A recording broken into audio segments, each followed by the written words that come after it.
Hi, everyone. Welcome to the Two Marketing Moms podcast. We are two moms with 6 kids between us. We've worked our way up the ladder through advertising and marketing, sometimes the hard way. I am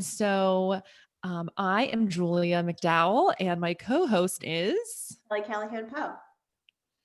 And we're going to talk about some of the struggles, fails, wins of balancing when you're balancing being a boss, home life, and being a mom too. So today's episode is about how being a mom can make you better in business. Because I think a lot of people are thinking, well, oh, being a mom makes me feel worse in business. So we are here to pump you up today about being a mom and how you can use those strengths to really kick some ass. So, now that we have our videos online, we like to include a little icebreaker in case, you want to get to know us a little better. So, Kelly, my question to you, and I know that you have so many answers for this one, is what is your favorite quarantine book? I can't pick one. You have to pick one. Okay, while you're thinking, I'll tell you my favorite quarantine book. I was just looking it up in my Kindle. It's a book called Women of Means, the fascinating biographies. Hold on. What is the title of this darn thing? The fascinating biographies of royals, heiresses, eccentrics, and other poor little rich girls. And it was such a fun book to read. And of course, it was about women who made good and bad decisions. And I really enjoyed it. I highly recommend. I'm pretty sure it's like Kindle Unlimited or something like that. So you don't have to pay. So I'm just going to show you my new Design Within Reach bookshelf, which I don't know if you can see it here. You see it? Oh, how very modern. Yes, very modern. So I've organized it by Seth Godin at the top, and then Simon Sinek, Malcolm Gladwell, and then, all of the local experts in advertising all the way down. Ooh, Daniel Pink's out of order. I got to push him. Oh, Daniel Pink has his own section all the way down. Isn't that your book this week? Was Daniel Pink? No, it was actually his masterclass. He did a masterclass. I don't know if you have that. It's a video series. You have to download the app. I watched it on Apple TV, and it was such a great one. Oh, okay. Like reading every single one of his books. I mean, like he went over the key points in every single one of his books, and it was 16 episodes, and it was mind blowing and really good. So I pulled quotes from like 4 or 5 different quotes from that book series this week. So, but I'm going to say my favorite is completely out of the realm of what we do is the home edit books, because I read both of those home edit books. And I'm like a huge fan of organizing. The only big fail that I had was I've organized, as I've mentioned before, like every corner of the house. And then I attempted to do the fridge organization. And my husband was so pissed off because I had bought all these little plastic containers to put inside the fridge. He immediately took them all out. And hated them. Really? So I'm like, okay, fine. You're in charge of the fridge, which is a disaster. It continues to be a disaster. He just doesn't want me to touch the fridge. So the boundaries have been drawn, and now I can't touch the fridge. I tried the things in the fridge, and eventually the containers were empty because no one was putting anything in them. They were just taking things out of them, and then they were like, I'm done with this little box. So I was like, fine, mom, fail. Maybe one day, maybe if I just like lived by myself, I could be home edit goals. Find everything. But you'd also have nothing in the refrigerator. That's true. How they just relaunched the show MTV Cribs. Oh, you're kidding. Did you ever watch that? Oh yeah, and they always usually have like Dasani water or special kind of like really expensive water lined up in their fridge. Fridge. And it became a thing that all people had in their fridge was like Cristal champagne, and the trend continues apparently. I saw some like screenshots on social media and I was like, oh, should I watch it or should I not? It's like, would I ever watch Real World or Road Rules again? Probably not. No, too old. Maybe some Jersey Shore. Okay, so let's slide into our topic for this week. And as I said, kind of in the opening, is I think a lot of us get down on ourselves because we feel like once we do become a mom, we are juggling a lot more and we have so many more things that are tugging at us to prioritize that we often feel like we're not better in business as a mom. And so I think that's why we just want to hopefully talk about some things that our listeners can relate to and reassure you that being a mom really does make you better in business in a lot of ways. And so we're going to focus on the positive today. So, Kelly, would you like to open us up Yeah. or would you like me to? Um, you do it actually. That would be great. Okay. I have so many things on my list here. Um, I'm going to start off with the number one thing for how being a mom makes you better in business is it offers you perspective. I think all of us realize, as we go through phases of our lives, that we have a new perspective. We're either more empathetic, we're more understanding, we're more insightful, we feel smarter. All of those things are perspective. And when you become a mom, your perspective changes just generally in life, right? Because you now have this little person that is dependent on you and you kind of change. You become a different woman. And so that perspective also changes in work. I think that for me, some of the little things, like I stopped sweating the small stuff. I think that's a book too. Um, I started to look at people's strengths and weaknesses in a different way, because things were like new things were important to me, right? So, like time management was more important to me. Um, Really being sensitive to people's feelings was more of a priority for me when I became a mom, because now I had this little person who I was concerned about their feelings.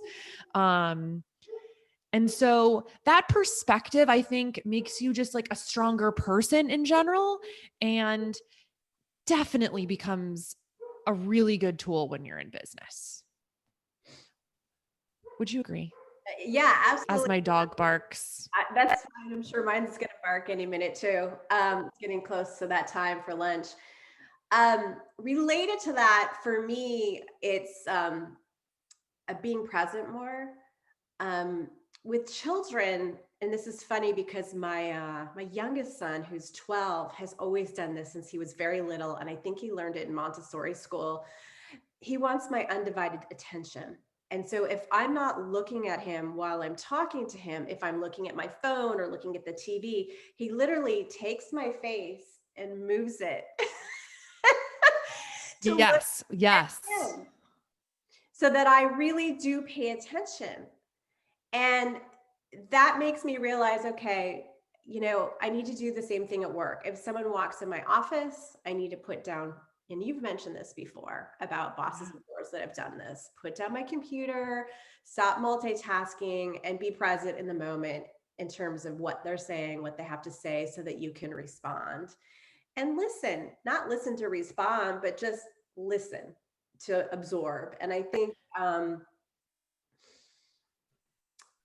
That's totally a different perspective, I think, for sure, when you become a mom.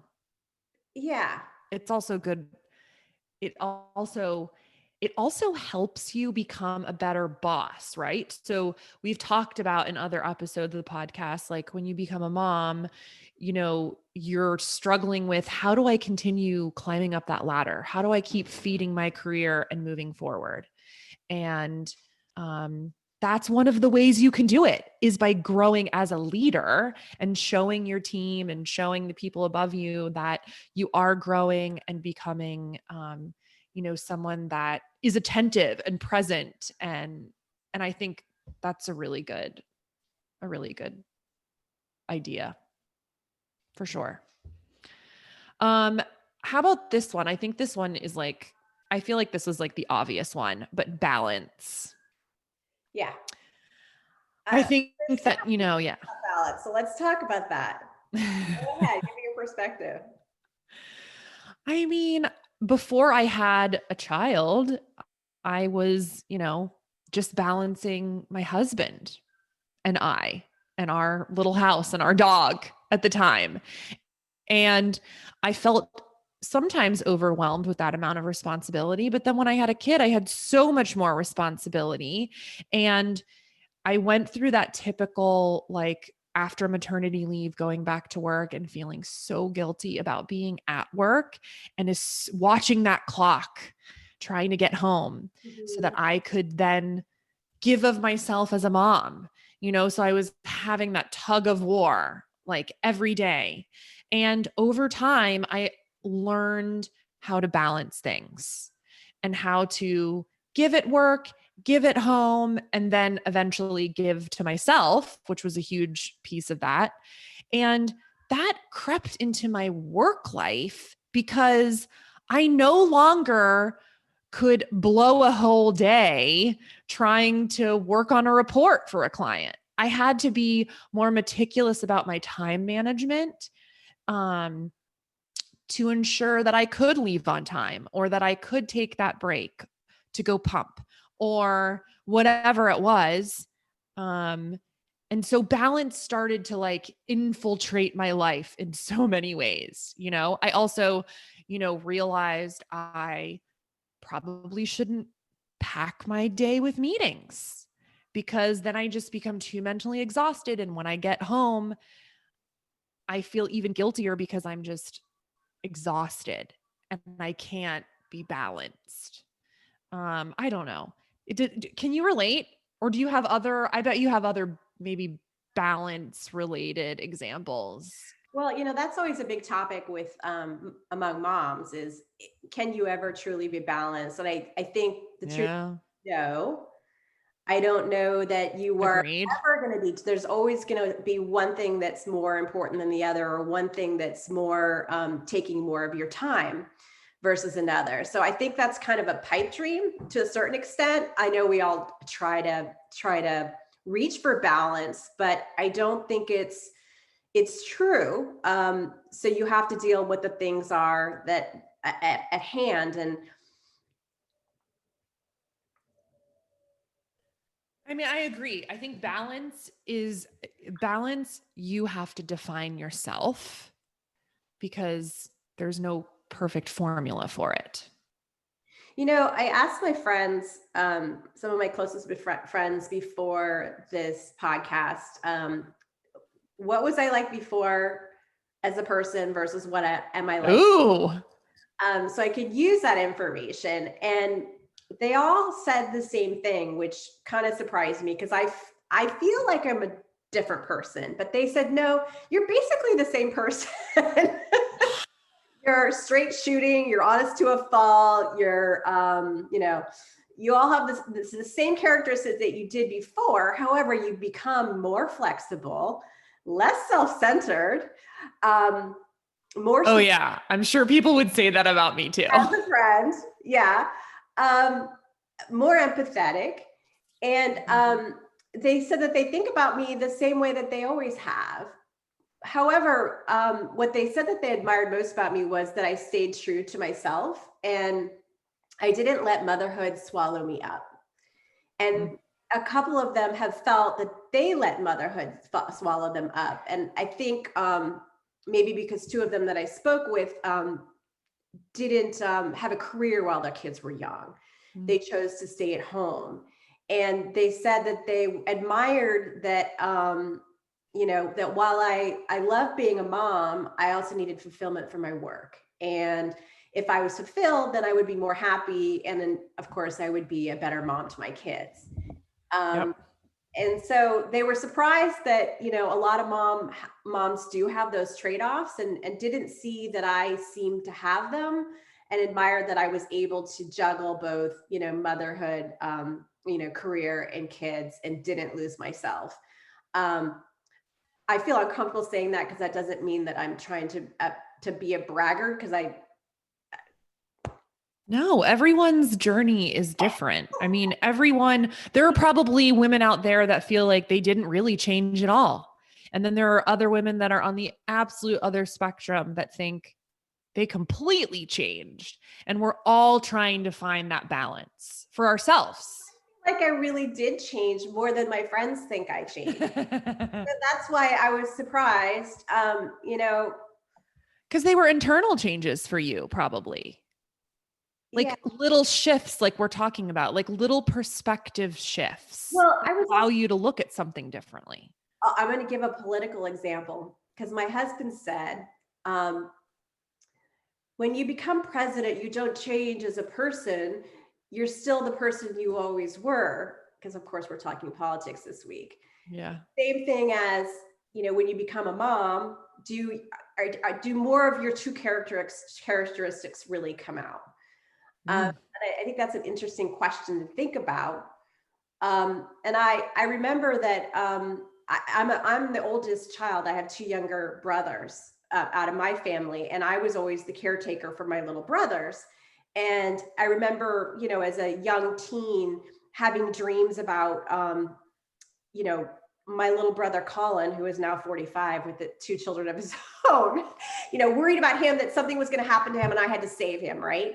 And those dreams were replaced with worried about my children and having to. So I always had that caretaking part of me inside of me. So that has always been there. And I feel that way with my employees. And I think when you're a mom, you start to realize, okay, one of my employees has a mom who's going through cancer. One of my two of my employees actually have moms going through cancer. One of them, another one has health problems. Another one, might be going through something else. So you also have to think about the human aspect of being a manager and a leader. And I think that being a mom helps you remember that human aspect and more empathetic. And my mother has a very strange theory, and I'm not sure I agree with it, but it's worth discussion. She believes that because women are able to bear children, that they are more able to have empathy. Men, she believes, can have sympathy, but not empathy. And I'm not sure that I agree with her perspective. And so please don't tweet hate me, because I'm not I'm not agreeing with that perspective, but I think it's an interesting way of framing the scenario. Women are the differences to be more empathetic than men. Is that because we bore children? I'm not sure. I mean, we could get into a whole discussion about that, but it's an interesting thought. I think it is certainly an interesting thought. And I think maybe like most of me agrees with it, probably, because we just have a different perspective, to use that word again. Like we have a different perspective because we had children. But there are women out there that just aren't like me and probably don't feel that way. Maybe they were always empathetic, or maybe they were less empathetic as a mother because they were overwhelmed, or they have a different philosophy on bringing up children. Who knows? I was going to give the example, and this one drives me nuts, and I know you're going to have the same opinion. I just know it. You're in the airplane, and the air mask comes down, and they say, put the air mask on yourself first, and then your child. What do? Oh yeah, of course. You put it on yourself first. No, you put it on your kids. I would put it on my kids. I thought you'd have the same percent. I'm always like, no, I'm not going to put it on myself first. I'm going to put it on my kids. Well, you recently saw, I think you saw probably my Instagram post about my health journey. Yeah, that was really super impressive. I do want to hear about and where I came from was, having kids and breastfeeding for nearly a decade. I was giving myself all away. I was sleep deprived, and all of those mom things became really overwhelming and literally took up 50% of the pie. And then the other 50% was work. And that left 0% for myself. Yeah. And what I have learned over time is that you have to put yourself first. So you have to put the oxygen on yourself first, because if you don't have oxygen, then you can't give others around you oxygen. So like one of the things that like I don't know, you could talk about, you could put it under the category of perspective or balance. Um like a couple of maybe 5 years ago, I decided, well, as a company, like we should be working out. We should take lunch breaks and go work out. And that was my like attempt to start carving out time for me and then also others around me, and being supportive of, a healthy lifestyle and a mental, emotional break, and a physical outlet. And for about 6 months, I was able to really do that. Um, and we as a team would go work out.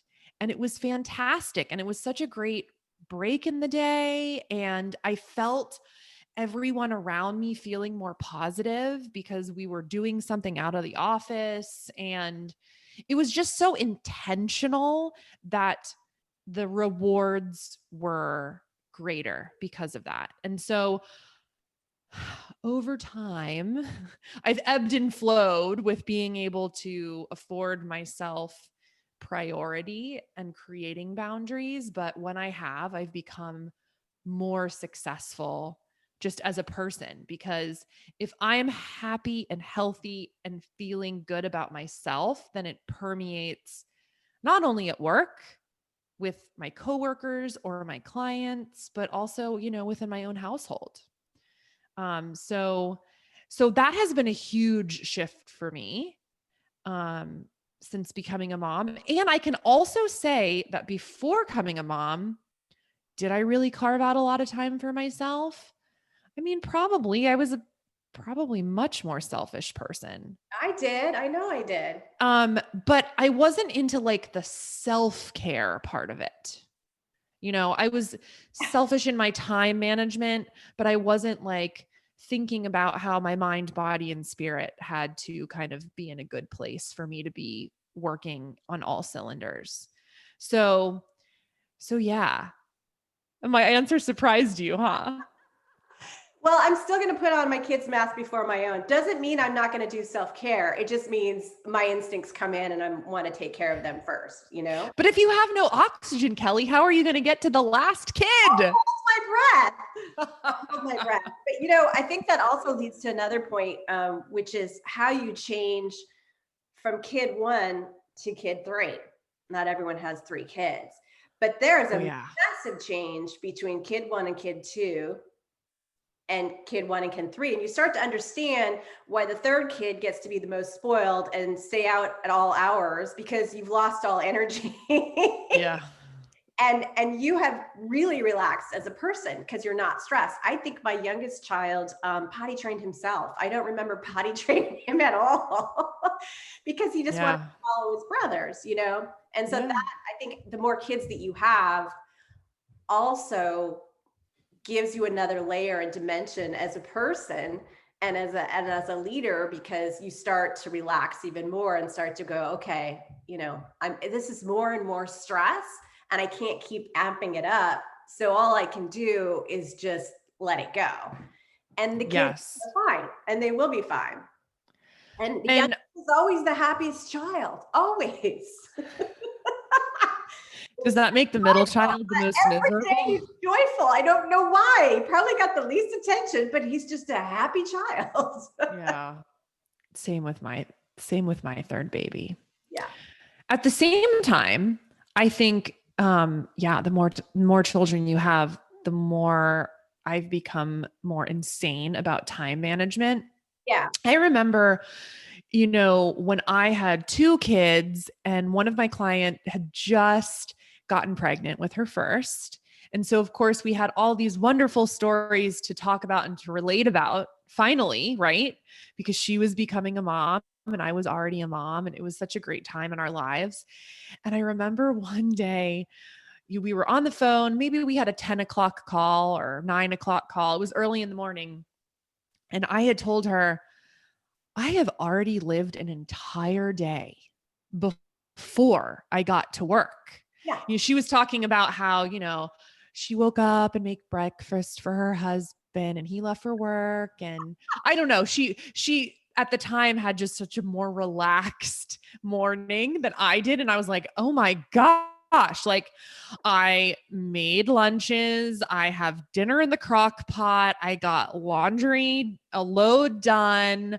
I got the trash to the curb. I got 2 kids to school. I listened to a podcast. I got my breakfast. Like I just had like a whole laundry list of things that I had done all before I started work.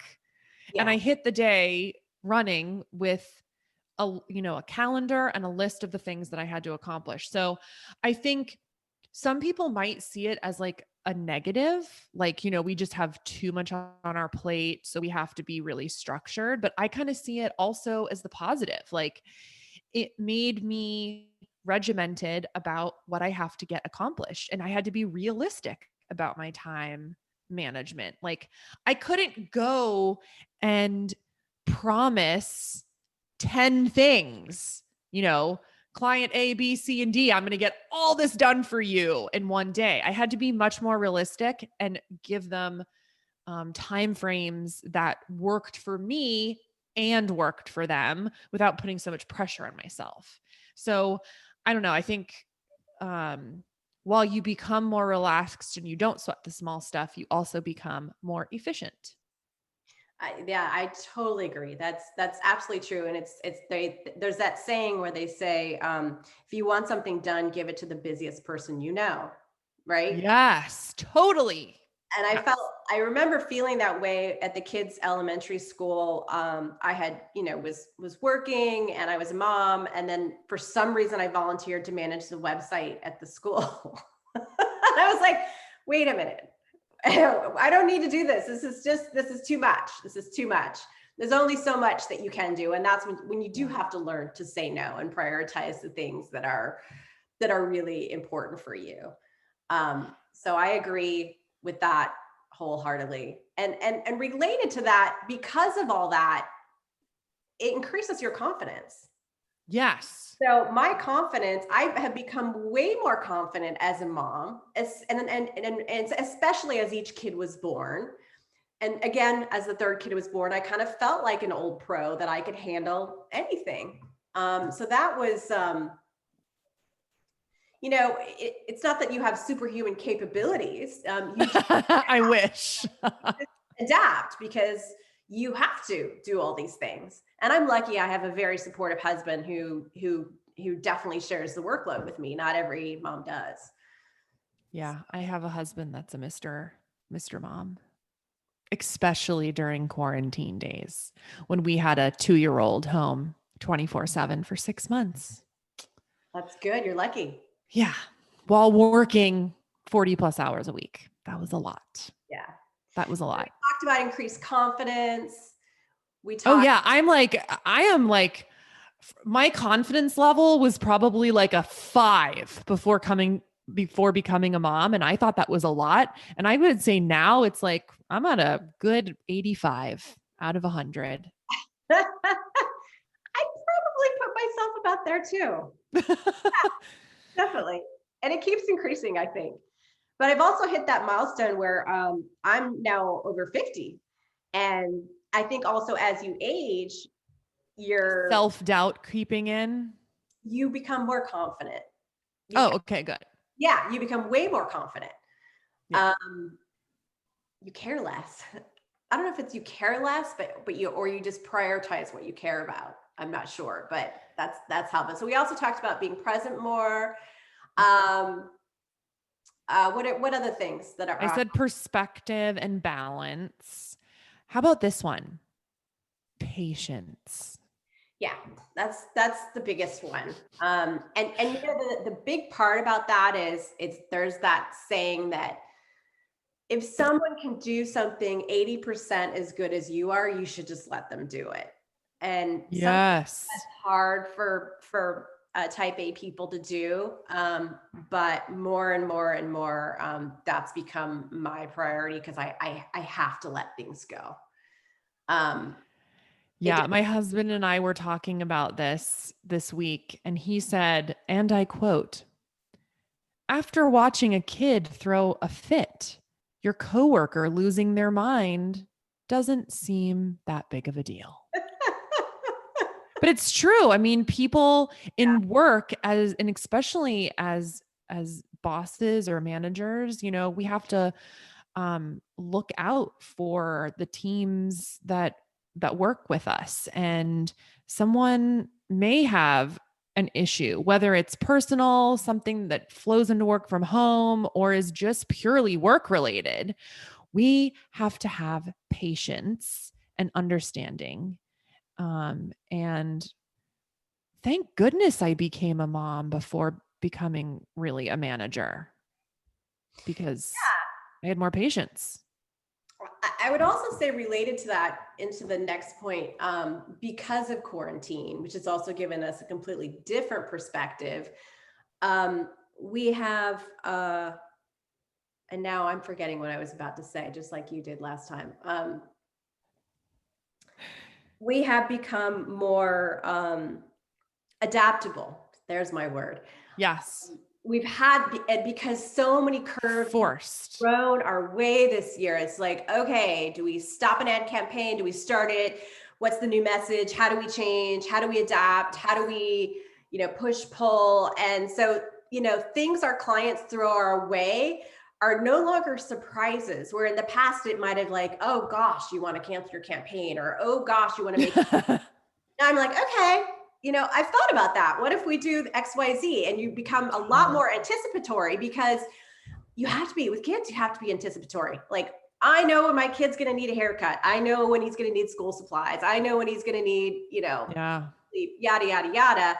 So that makes you more anticipatory at work, which also leads to, the adaptability to what's happening in the market, and the market changes. And COVID, if it's taught us anything, it's that you have to be adaptable, and especially in this business of advertising. We talked about the importance of resilience, but being adaptable to change, is so important. And having your clients realize that you can roll with the punches, and that something's going to throw your way, and you're going to be able to stop on a dime and come up with another alternative solution. That's what they pay you for. And that is 100% being a mom. Well, yes. I mean, I'm sure there are people that have, learned the hard way that if they are not adaptable as a mom, or if they can't improvise, then things are gonna be tough. Yeah. Yeah. How about this one? I feel like this is like three things kind of rolled into one that I wrote down, like or maybe two things: commitment to helping others, and a better understanding of people in general. And I guess you could roll that into what you were saying earlier about like empathy. Moms having empathy. Like, I for sure, actually, I would probably put this as number one on my list for my growth. And like, we've talked about like kind of our career paths, and they were a little bit different. Like, when I became a mom for the first time, I really wasn't managing anyone for the most part, directly. And so when I came back from maternity leave, that's where I was trying to go. Right. And so it came at like a wonderful time for me, because I did start to think about those around me differently, and wanting to help them, and realizing that if I helped them in their career, it was going to ultimately help me too. Like, I was going to learn things that were helpful as a manager. I was going to get a whole new perspective about how they viewed, their career, or their challenges, or their wins. And it just made me such a better, just like human overall, because I just had more empathy, I think. Well, I think, isn't that come down to the whole purpose as to why we started this podcast? Is Yes. we wanted to give this podcast to younger women, Yep. to give advice that we either didn't have or wanted to our younger selves, so Yep. that you know, other people might not make the same mistakes that we did or have more guidance. And, you know, find people that have been there. And Yes, because all of our all of we're basically talking because hindsight is 2020, right? talking to our younger selves, and hopefully Yes. they're out there. Yes. Which kind of brings me to the last one on my list, which is definitely, which I wrote like for young up and coming people in marketing and advertising. I think becoming a mom really helped me prioritize where I wanted to grow. Like I knew that I couldn't do everything, right? Like if I came up with, okay, at my yearly review, I wanted to do, let's just say it was 5 things on the list. Maybe I needed to prioritize the top 2 things because maybe not everything was going to be doable with all that I had on my plate and the fact that I was, still working through how I was going to balance work and home life.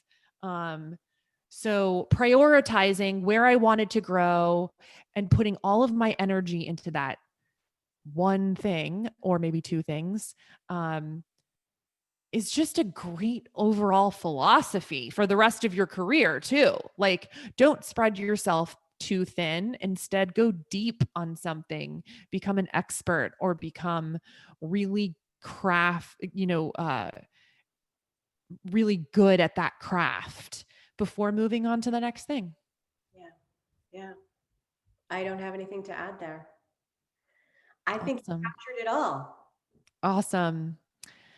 Well, thanks for joining us for another episode of the Two Marketing Moms podcast. Signing off. Talk to you next week.